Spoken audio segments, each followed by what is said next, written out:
It's always dangerous to make generalizations, especially gross generalizations. But I'm going to make one. There are only two kinds of religion in this country, and most people practice either one kind or the other.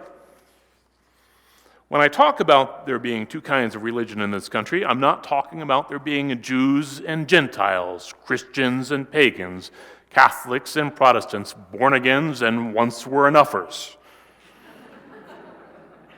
I'm not talking about those who take the Bible literally and those who don't take it literally. When I talk about there being two kinds of religion in this country, very simply put, I'm talking about there being one kind of religion that puts an emphasis on being holy, and one kind of religion that puts an emphasis on being compassionate.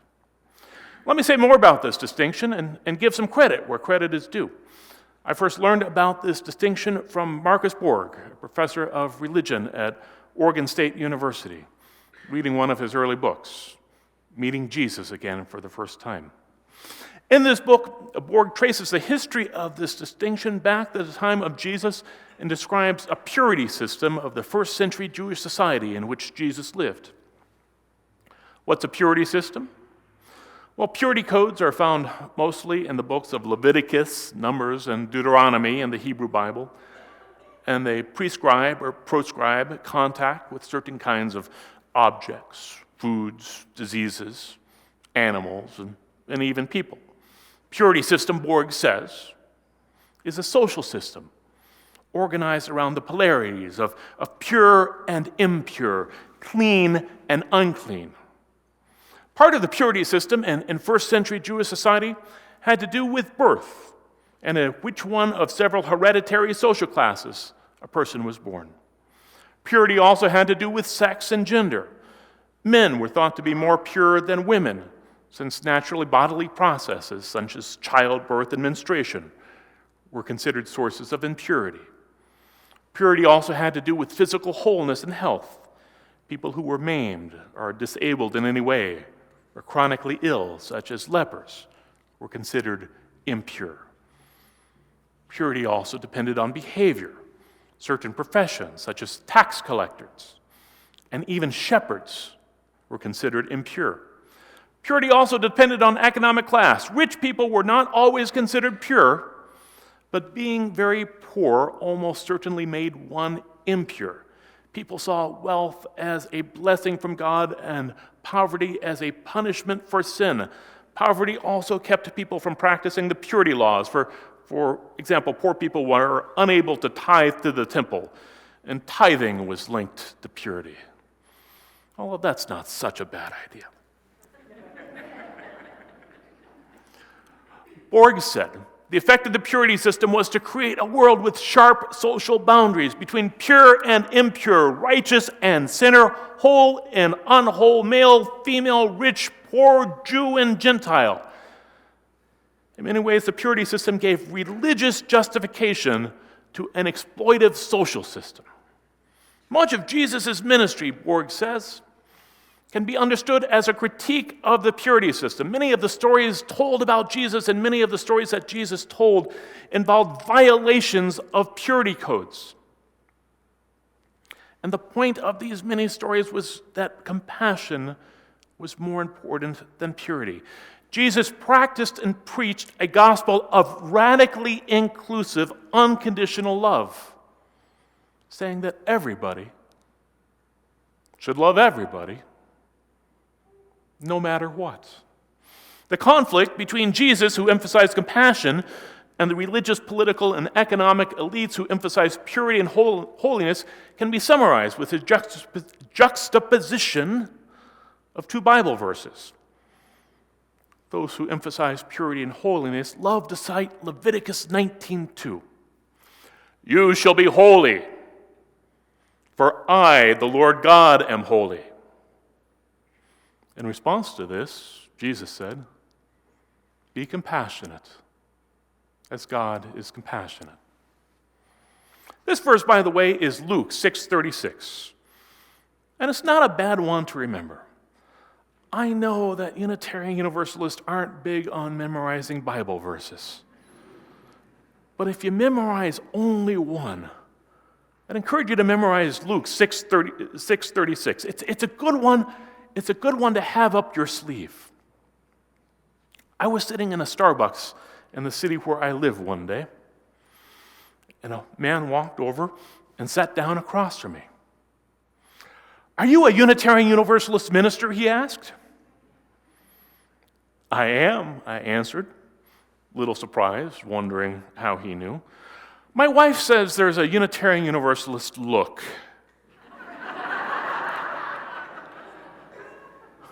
But I'm not quite sure what it is, and I'm a little afraid to ask. "Is it true that Unitarian Universalist churches allow gay and lesbian people to get married?" the man asked. "It is," I said.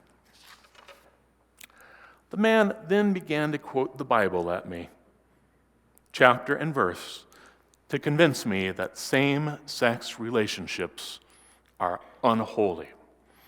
So I asked him, "So what do you think? Is it more important to be holy or compassionate?"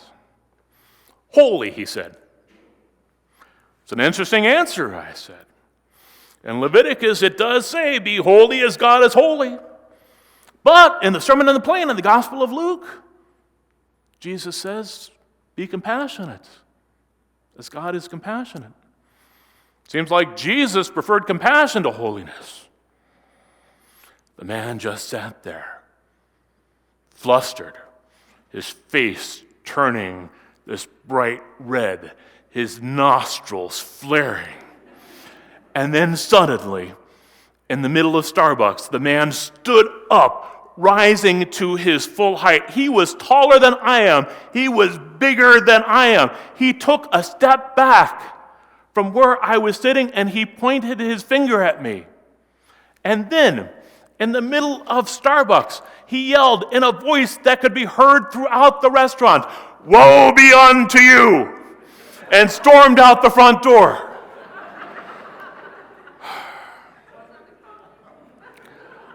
I had never had anyone shout "Woe be unto you" at me. Especially in the middle of Starbucks. To tell you the truth, it was quite invigorating.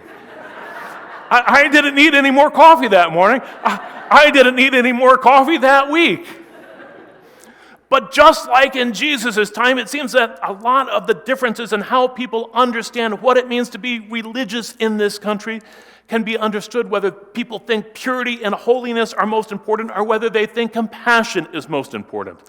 And according to those who think that holiness is most important, the most important things are believing the right things and saying the right prayers in the right order. The things that they are worried about most in this country are things like foul language, dirty movies, the pernicious effect of video games, gambling, and God help us, anything to do with sex. Because they all know that sex is dirty and it's filthy. And that's why you need to save it for the one you love.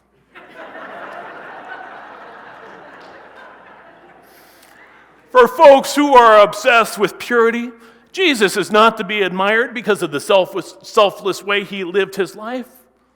For them, Jesus is a supernatural spot remover, able to absolve any inky blotch from any soiled soul. On the other hand, according to those who think that compassion is most important, the things they're worried about are things like, say, feeding the hungry, welcoming the stranger, caring for the sick, visiting the prisoner. Things based in compassion. Now, I don't want my words this morning to sound like an attack on any particular religious tradition. I think that you will find those who emphasize either holiness or compassion in every religious tradition in the world. In Hinduism, there are tensions between holiness and compassion. In Buddhism, there are tensions between holiness and compassion. In Judaism, Christianity, and Islam, there are tensions between holiness and compassion. And even in Unitarian Universalism, there are tensions between holiness and compassion, though they look a little bit different than in some other churches. Don't think that there are implicit purity codes in some Unitarian Universalist churches. Just ask somebody who eats at McDonald's rather than at the Grove down on Central Avenue, shops at Walmart rather than Trader Joe's, drives an SUV with a Trump bumper sticker on it rather than a Prius with a Clinton bumper sticker on it, pasted over a Bernie bumper sticker, while listening to KIVA rather than KANW, if they have ever experienced a less than compassionate, holier than thou attitude in a Unitarian Universalist church. Of course, what folks really experience in Unitarian Universalist congregations is not really a holier than thou attitude, it's more of a granolier than thou attitude. Not, when the band laughs, you know you're doing good. Not that something like that would ever happen in this church, not in a million years. I know that's true, but I hear it happens in other places. But I want to suggest, when holiness gets stressed in any religious tradition, you get the things for which religion is worst known: divisiveness, hierarchy, domination, discrimination, exploitation, even violence, because once you divide up the world between the holy and the unholy, you provide justification for doing violence to those considered unholy, as we have seen far too often in recent months. I also want to suggest, when compassion gets stressed, you get the things for which religion is best known. However, I want to make an even bolder claim. I believe that the highest priority of any Unitarian Universalist congregation should be helping its members grow spiritually. And I say this as somebody who has spent the last 5 years very involved in community organizing, working with an organization called Sound Alliance, that's a sister organization to Albuquerque Interfaith, with which this congregation is involved. In fact, in order to grow spiritually myself, there are 4 questions that I ask myself every day. How can I live with more compassion today? What am I most grateful for today?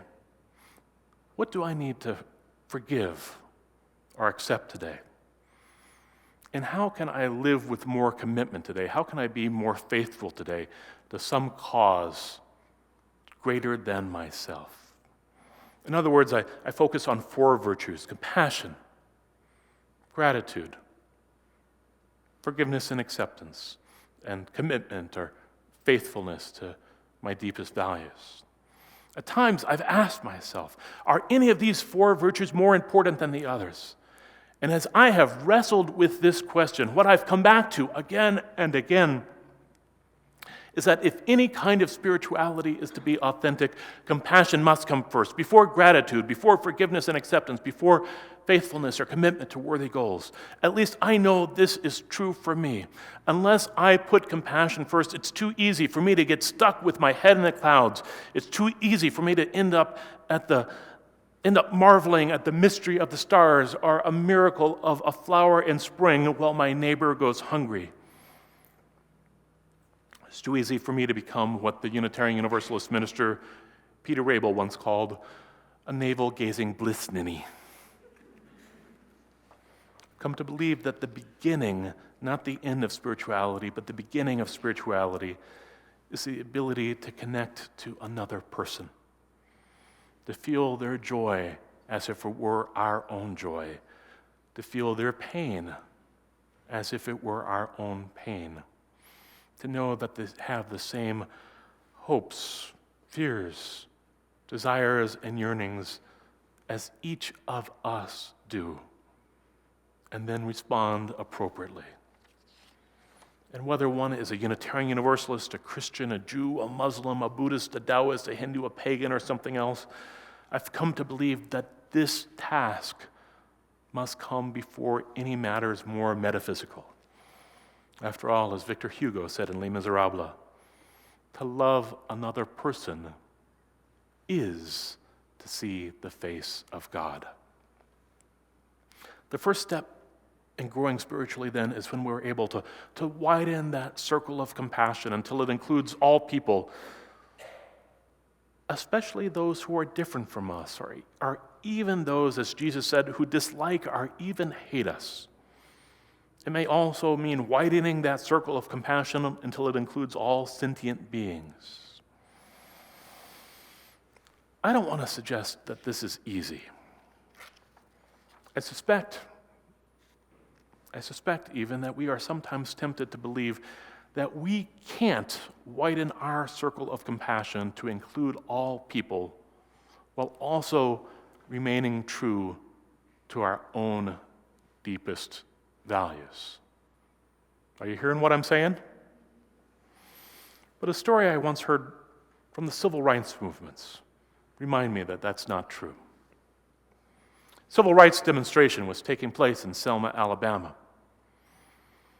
The protesters were upset with the ways that they had been treated by the local police forces of Sheriff Jim Clark.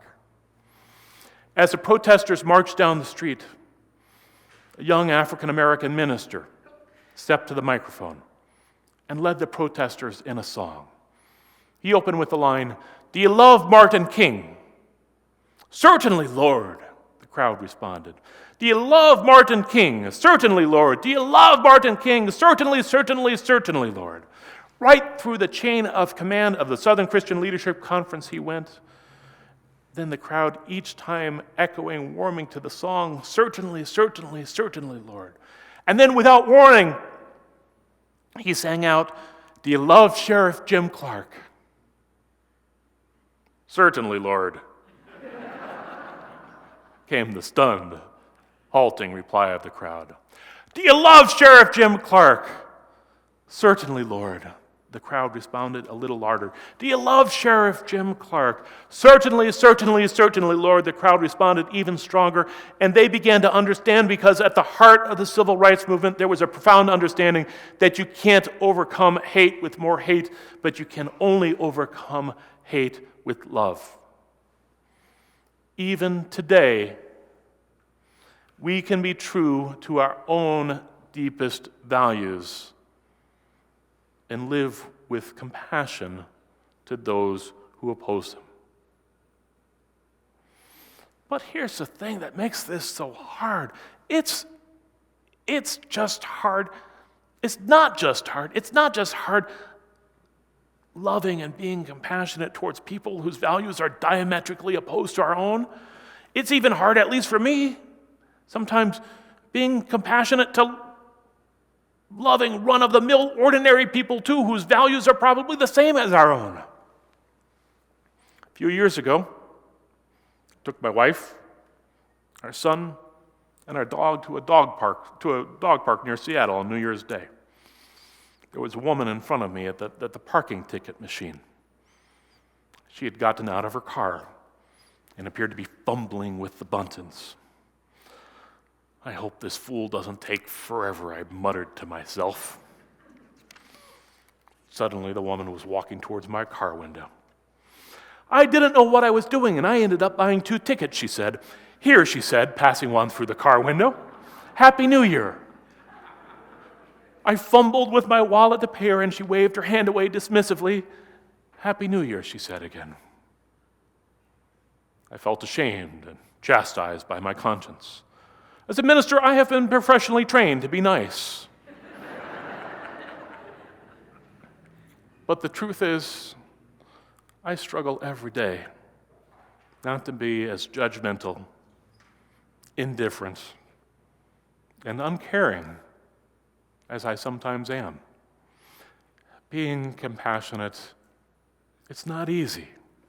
However, if we are to live the fullest, richest, deepest, most abundant, most fulfilling lives that are possible for us, I believe it's where we must start, and if necessary, start over again, and if necessary, start over again after that, and then bring that love and compassion to a broken and hurting world.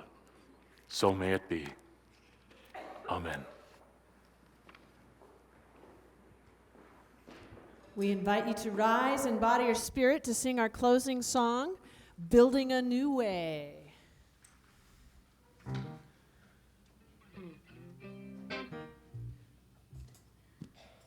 We ready? 1, 2, 3, 4.